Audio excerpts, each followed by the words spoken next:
Hello po, good evening guys. So, ang gagawin po namin ngayon, nagpe-prepare kami ng Java rice. So, ang aking unika iha ang nagluluto.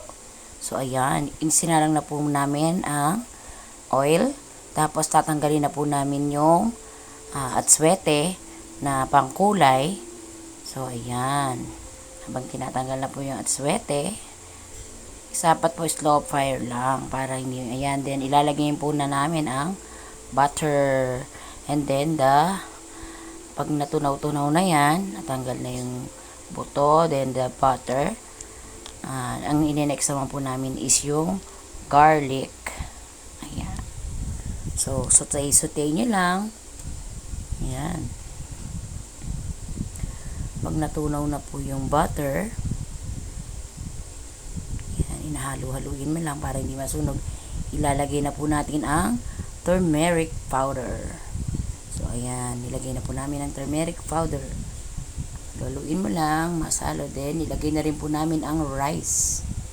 So, haluin mo lang yan hanggang ma-mix na, fully mix na yung rice at saka yung ginawa nating turmeric. Butter, turmeric, yan, garlic. So halu-haluin lang, halo-halo. Ayan.